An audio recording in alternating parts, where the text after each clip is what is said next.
কিছু কিছু সময়ে বেড়ানো যাওয়ার ইটাই আলাদা থাকে, খুব আনন্দের থাকে। তবে আজকে বেড়ানো যাওয়ার আনন্দটা একেবারেই ভালো ছিল না, কারণ আমার খালাতো ভাইয়ের বউ মারা গেছে, সেই বাড়িতে যাচ্ছি। তো এই বাড়িতে গেলে নাকি ভাত রান্না করে নিয়ে যেতে হয়। আসসালামু আলাইকুম এভরিওয়ান, সবাই কেমন আছেন? আশা করি ভালো আছেন। আজকে আমি সকাল সকালে ব্লগটা নিয়ে হাজির হয়ে গেলাম আপনাদের সামনে।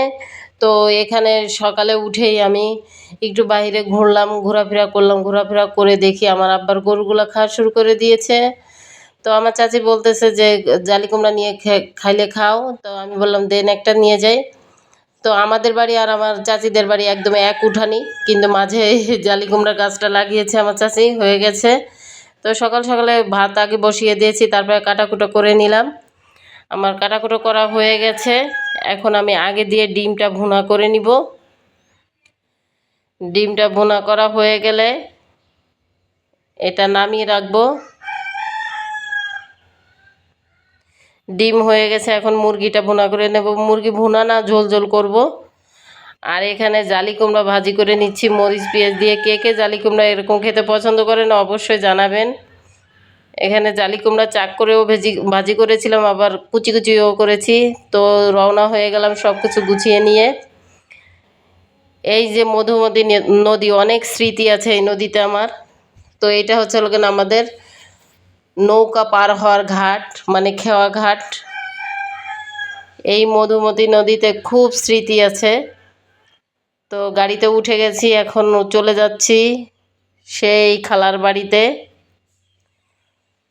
তো যাইতে যাইতে দুপুরে হয়ে গেছে, এখন দুপুরের খাবারটা সেরে নিলাম।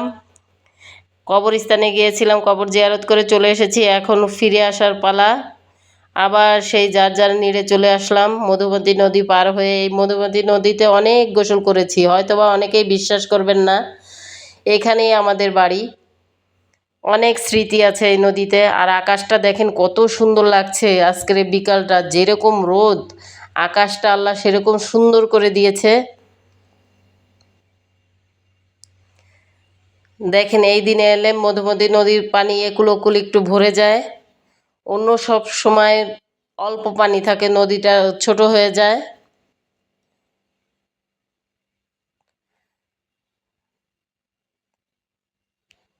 কত সুন্দর লাগছে দেখেন, রাস্তার পাশেই নদী দেখেন।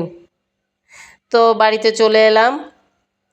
এবার এসে দেখি আমার চাচার টিনের চালের পর, এটা বানর না হনুমান জানি না, সে বসে আছে।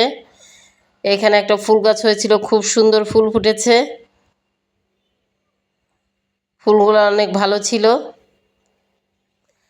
তো সন্ধ্যার নাস্তার জন্য মেয়ে তৈরি করলো ফুচকা। ফুচকাগুলো যদিও তেমন ফোলেনি, সঙ্গে সঙ্গে করে ফেলেছে। এখানে ডিম কুচি করেছিল, টক পানি এবং ঘূর্ণি করেছিল। টক পানিটাও মজা হয়েছে, ঘূর্ণিটা বেশি মজা হয়েছে। তবে টক পানিটা দেখতে যেরকম লোভনীয়, খেতেও ঠিক সেরকম লোভনীয় হয়েছে। ঘূর্ণিটাও অসাধারণ হয়েছিল, সেটার কথা আর বলবো কি।